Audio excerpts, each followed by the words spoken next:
Hi ನಮಸ್ತೆ friend, welcome to my channel. ಇವತ್ತು bakery ಸ್ಟೈಲಲ್ಲಿ ಮಿಕ್ಚರ್ ಮಾಡೋಣ ಅಂತ ಏನು ಬೇಕು ಅಂತ ತೋರಿಸ್ತಾ ಇದ್ದೀನಿ. ಅರ್ಧ ಲೀಟ್ರ್ ಎಣ್ಣೆ, ಸನ್ ಪ್ಯೂರ್ ಆಯಿಲ್ ಯೂಸ್ ಮಾಡ್ತಾ ಇದ್ದೀನಿ ನಾನು. 1/4 kg ಕಡಲೆ ಹಿಟ್ಟು, 1 ಕಪ್ ಆಗೋಷ್ಟು ಕಡಲೆ ಬೀಜ, 1 ಚಮಚ ಚಿಲ್ಲಿ ಪೌಡರ್ ಅಂದರೆ ಕೆಂಪು ಮೆಣಸಿನ್ಕಾಯಿ ಪುಡಿ, ಅರ್ಧ ಚಮಚ ಅರಿಶಿನದ ಪೌಡರ್, ಅಕ್ಕಿ ಹಿಟ್ಟು 50 ಗ್ರಾಮ್, ಅಕ್ಕಿ ಹಿಟ್ಟು 50 ಗ್ರಾಮ್, ಹುರುಗಡ್ಲೆ, ರುಚಿಗೆ ತಕ್ಕ ಉಪ್ಪು, ಕರಿಬೇವು. ಒಂದು ಪಾತ್ರೆಗೆ ಒಂದು 1/4 kg ಆಗಷ್ಟು ಕಡಲೆ ಹಿಟ್ಟು ಹಾಕ್ಕೊತಾ ಇದ್ದೀನಿ. ಕಡಲೆ ಹಿಟ್ಟು ಹಾಕಿದ್ಮೇಲೆ 50 ಗ್ರಾಮ್ ಅಷ್ಟು ಅಕ್ಕಿ ಹಿಟ್ಟು,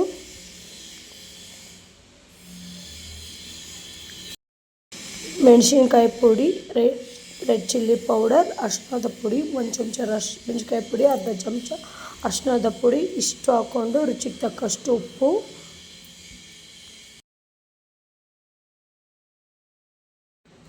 ಒಂದು ಅರ್ಧ ಚಿಟಿಕೆಯಷ್ಟು ಸೋಡಾ, ಇಷ್ಟು ಹಾಕ್ಕೊಂಡು 1-2 ಟೇಬಲ್ ಸ್ಪೂನ್ ಎಣ್ಣೆ ಹಾಕ್ಕೊತಾ ಇದ್ದೀನಿ. ಹಾಕ್ಕೊಂಡು ಚೆನ್ನಾಗಿ ಕಲಿಸ್ಕೊಬೇಕು. ಗಂಟಿಲ್ದಿರಂಗೆ ಕ್ಲೀನಾಗಿ ಎಲ್ಲ ಕಲಿಸ್ಕೊಬೇಕು. ಚೆನ್ನಾಗಿ ಮಿಕ್ಸ್ ಮಾಡಬೇಕು. ಫಸ್ಟ್ ಎಲ್ಲ ಚೆನ್ನಾಗಿ ಮಿಕ್ಸ್ ಮಾಡ್ಕೊಂಡು ಆಮೇಲೆ ನೀರು ಹಾಕಬೇಕಾಗ್ತೈತೆ. ಎಲ್ಲ ಪುಡಿ ಹಂಗೆ ಕಲಿಸ್ಕೊಂಡು ಚೆನ್ನಾಗಿ ಎಲ್ಲ ಮಿಕ್ಸ್ ಮಾಡಬೇಕು. ಇವಾಗ ಒಂದು ಸಣ್ಣ ಲೋಟದಲ್ಲಿ ನೀರು ತೊಗೊಳ್ಬೇಕಾಗ್ತೈತೆ. ಆ ನೀರನ್ನೇ ಸ್ವಲ್ಪ ಹಾಕ್ಕೊಂಡು ಇಟ್ಕೆ ಚೆನ್ನಾಗಿ ಕಲಿಸ್ಬೇಕು. ಸ್ವಲ್ಪನೇ ಹಾಕ್ಕೊಬೇಕು. ಚೆನ್ನಾಗಿ ಕಲಿಸ್ತಾನೆ ಇರಬೇಕು. ಗಂಟಿಲ್ದಿರಂಗೆ ಕಲಿಸ್ಕೊಬೇಕು.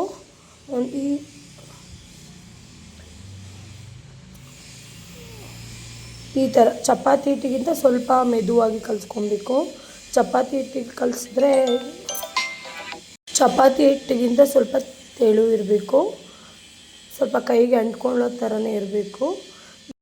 ನೋಡಿ, ಈ ಥರ ಇರಬೇಕು ಹಿಟ್ಟು. ಕೈಗೆ ಸ್ವಲ್ಪ ಅಂಟ್ಕೊಳ್ತಾ ಇರಬೇಕು. ಆ ಥರ ಹಿಟ್ಟಾಗಿರಬೇಕು. ಚಪಾತಿಗಿಂತ ಸ್ವಲ್ಪ ಸಾಫ್ಟಾಗಿ, ಸ್ವಲ್ಪ ತೆಳುವಾಗಿರಬೇಕು. ಇವಾಗ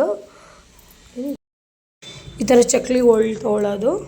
ಈ ಥರ ಚಕ್ಲಿ ಒಳ್ಳಲ್ಲಿ ಒಂದು 6 ಥರ ಪ್ಲೇಟ್ ಬಂದಿರ್ತೈತೆ. ನಾವು ಚೋಚೋಗೆ ಯಾವ ಥರ ಬೇಕಂದರೆ ಒಂದು ಸಣ್ಣದಾಗಿ ಹೋಲ್ಸಿರೋದು, ದೊಡ್ಡದಾಗಿರೋದು ಈ ಥರ ಇರ್ತವೆ. ಇದ್ರಲ್ಲಿ ನಾನು ಸ್ವಲ್ಪ ಮೀಡಿಯಮ್ ಸೈಜ್ ತೊಗೊತಾ ಇದ್ದೀನಿ. ಅದನ್ನ ತೊಗೊಂಡು ಈಗ ವಾಶ್ ಮಾಡ್ತಾಯಿದ್ದೀನಿ. ಇವಾಗ ಬಾಣಲಿಗೆ ಅರ್ಧ ಲೀಟ್ರ್ ಎಣ್ಣೆ ಹಾಕ್ಕೊಂಡು ಮೀಡಿಯಮ್ ಉರಿಯಲ್ಲಿ ಇಡ್ತಿದ್ದೀನಿ. ಎಣ್ಣೆ ಈ ಕಡೆ ಕಾಯ್ತಾ ಇರಲಿ. ಚಕ್ಲಿ ಒಳ್ಳಿಗೆ ಎಣ್ಣೆ ಸವರ್ಕೊಂಡು ಹಿಟ್ಟು ಹಾಕ್ಕೊಳ್ಳೋಣ. ಪ್ಲೇಟ್ಗೂ ಸವರ್ಕೊಳ್ಳೋದು ಎಣ್ಣೆನ. ಎಲ್ಲ ಅಪ್ಲೈ ಆಗೋವರೆಗೂ ಎಣ್ಣೆ ಸವರ್ಕೊಬೇಕು. ಇವಾಗ ಪ್ಲೇಟ್ನ ಹಾಕ್ಕೊಂಡು ಚಕ್ಲಿ ಒಳಗೆ ಹಿಟ್ಟು ಹಾಕ್ಕೊಳ್ಳೋದು. ಇವಾಗ ಹಿಟ್ಟನ್ನ ಒಂದು ರೋಲ್ ಥರ ಮಾಡ್ಕೊಂಡು ಹಾಕ್ಬೇಕಾಗ್ತೈತೆ. ಉಂಡೆ ಹಾಕೋಬಾರ್ದು, ಹಿಂಗೆ ರೋಲಾಗಿ ಮಾಡಿಕೊಂಡು ಆ ಥರ ಹಾಕ್ಕೊಳ್ಳೋದು.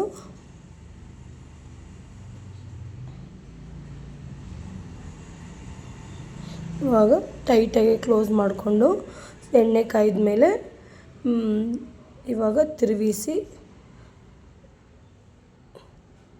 ಎಣ್ಣೆ ಒಳಗಡೆ ಬಿಡಬೇಕು.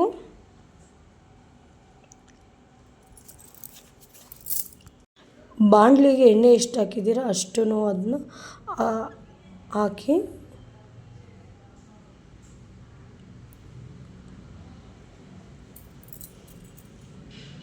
ಚೆನ್ನಾಗಿ ನೊರೆ ಥರ ಬರ್ತಾ ಇರ್ತೈತೆ. ನೊರೆ ಥರ ಬರ್ತಿದ್ರೆ ಅದು ಕಾಯ್ತಾ ಇದೆ ಅಂತ ಅರ್ಥ.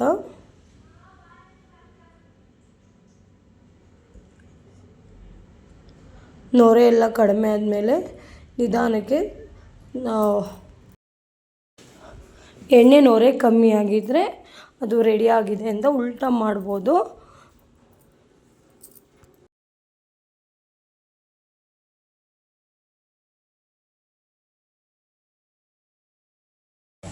ಇವಾಗ ಉಲ್ಟಾ ಮಾಡ್ತಿದ್ದೀನಿ. ಅದು ಕ್ರಿಸ್ಪಿಯಾಗಿದೆ. ನಿಮ್ಗೆ ಗೊತ್ತಾಗಬೇಕಂದ್ರೆ ಒಂದು ಪೀಸ್ನ ಸ್ಪೂನೆಲ್ಲ ಸಹಾಯದಿಂದನೋ, ಇಲ್ಲಾಂದರೆ ನೀವು ಜರಡಿ ಇಟ್ಕೊಂಡಿದ್ದೀರಲ್ಲ ಅದು ಸಹಾಯದಿಂದನೋ ಎತ್ತಿ ಸ್ವಲ್ಪ ಮುಟ್ಟು ನೋಡಿ. ಮೆತ್ತಗಿರಬಾರ್ದು, ಸ್ವಲ್ಪ ಕ್ರಿಸ್ಪಿಯಾಗಿದ್ದರೆ ಅದು ರೆಡಿಯಾಗೈತೆ, ಉಲ್ಟಾ ಮಾಡ್ಬೋದು ಅಂತ. ಇಲ್ಲಾಂದರೆ ಸ್ವಲ್ಪ ಮೆದು ಇದ್ದರೆ ಉಲ್ಟಾ ಮಾಡುವಾಗೆಲ್ಲ ಪೀಸ್ ಪೀಸ್ ಆಗಿಬಿಡ್ತೈತೆ, ಅವಾಗ ಎತ್ತ ಕಷ್ಟ ನಿಮಗೆ ಆಗೋದು. ಇವಾಗ ರೆಡಿಯಾಗಿದೆ.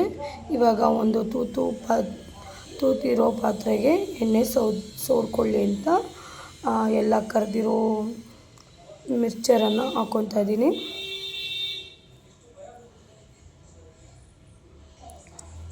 ಎಲ್ಲ ಹಾಕ್ಕೊಂಡು ಎಣ್ಣೆ ಎಲ್ಲ ಸೋರಲಿ. ಮತ್ತು ಇನ್ನೊಂದು ಟ್ರಿಪ್ ಹಾಕ್ತಿದ್ದೀನಿ.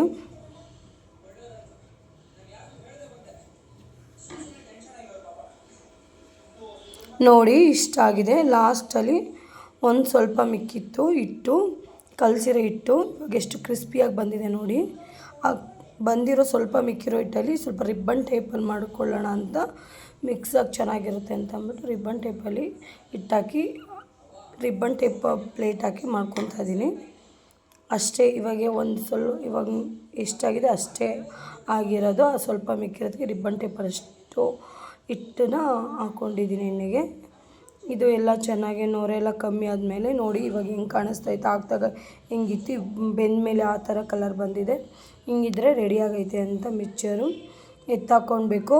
ಇವಾಗ ಒಣಮೆಣ್ಸಿನ್ಕಾಯಿ ಬೇಕಿದ್ದರೆ ಹಾಕ್ಕೊಳ್ಳಿ, ಇಲ್ಲದೇನಿಲ್ಲ. ನಾನು ಹಾಕ್ಕೊತಾ ಇದ್ದೀನಿ. ಅದು ಒಂದು ಚೆನ್ನಾಗಿ ಫ್ಲೇವರಾಗಿ ಚೆನ್ನಾಗಿರ್ತೈತೆ ಅಂತ.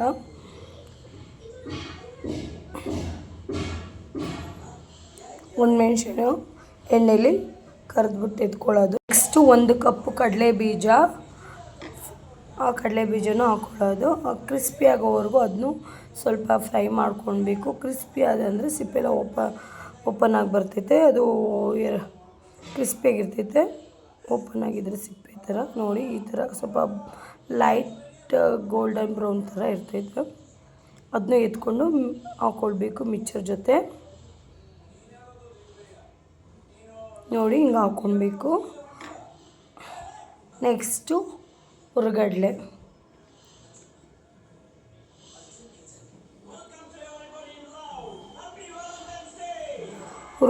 ಹಾಕ್ಕೊಳ್ಳೋದು.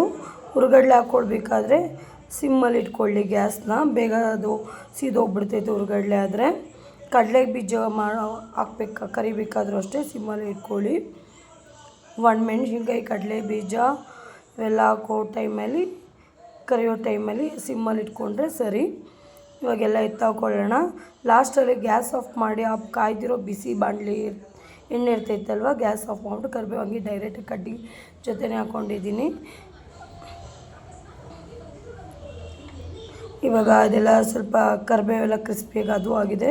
ಮುಟ್ರೆ ಹಿಂಗೆ ಪುಡಿ ಆಗಬೇಕು ಆ ಥರ ಕರಿಬೇವನ್ನು ಕರ್ಕೊಂಡಿದ್ದೀನಿ ಎಣ್ಣೆಯಲ್ಲಿ ಚೆನ್ನಾಗೆ. ಅದನ್ನು ಸೈಡಲ್ಲಿ ಹಾಕ್ಕೊಂಡಿದ್ದೀನಿ. ಇವಾಗ ಕಡ್ಡಿಯಿಂದ ಹುರ್ಕೊಳ್ಬೇಕು. ಎಲ್ಲ ಕರಿಬೇವನ್ನೆಲ್ಲ ಎಲೆ ಬಾತು ತೊಗೊಂಡು ಕಡ್ಡಿ ಆಚೆ ಹಾಕಬೇಕು. ನೋಡಿ ಇಷ್ಟಾಗಿದೆ. ಎಲ್ಲ ಒಂದು ದೊಡ್ಡ ಪಾತ್ರೆಗೆ ಹಾಕ್ಕೊಂಡು ಈ ಕಡಲೆ ಬೀಜ, ಹುರ್ಗಡ್ಲೆ, ಕರಿಬೇವಿಗೆಲ್ಲ ಉಪ್ಪು ಖಾರ ಇಲ್ಲ ಅಂದರೆ ಅಷ್ಟು ರುಚಿ ಇರಲ್ಲ ಅಂತ ಅಂದ್ಬಿಟ್ಟು ಒಂದು ಅರ್ಧ ಚಮಚದಷ್ಟು ಖಾರದ ಪುಡಿ ಅಂದರೆ ರೆಡ್ ಚಿಲ್ಲಿ ಪೌಡರ್ ಮತ್ತು ಸಾಲ್ಟ್, ಉಪ್ಪು ಇಷ್ಟು ಮಿಕ್ಸ್ ಸ್ವಲ್ಪ ಒಂದು ಅರ್ಧ ಚಮಚಷ್ಟು ಹಾಕ್ಕೊತಾ ಇದ್ದೀನಿ. ಮೇಲೇ ಹಾಕ್ಕೊತಾ ಇದ್ದೀನಿ. ಇವಾಗ ಎಲ್ಲ ಒಂದು ಪಾತ್ರೆಗೆ ಹಾಕ್ಕೊಂಡು ಚೆನ್ನಾಗಿ ಮಿಕ್ಸ್ ಮಾಡಬೇಕು. ಇವಾಗ ರಿಬ್ಬನ್ ಟೈಪಲ್ಲಿರೋ ಮಿಕ್ಸ್ಚರನ್ನು ಕೈಲೇ ಸ್ವಲ್ಪ ಪೀಸ್ ಮಾಡ್ಕೊಳ್ಬೇಕು. ಈ ಥರ ಮಾಡಿಕೊಂಡು ಚೆನ್ನಾಗೆ ಮಿಕ್ಸ್ಚರನ್ನು ಮಿಕ್ಸ್ ಮಾಡಬೇಕು. ಚೆನ್ನಾಗಿ ಮಿಕ್ಸ್ ಆದಮೇಲೆ ನಾವು ಒಂದು ಸ್ವಲ್ಪ ಕೈಲಿ ಮಿಕ್ಸ್ ಮಾಡಿಕೊಂಡು ಒಂದು ಗ್ಲಾಸ್ಗೋ ಪ್ಲಾಸ್ಟಿಕ್ ಬಾಕ್ಸ್ಗೋ ಹಾಕ್ಕೊಳ್ಳೋದು. ಒಂದು ಅರ್ಧ ಕೆಜಿಯಷ್ಟು ಆಗಿದೆ.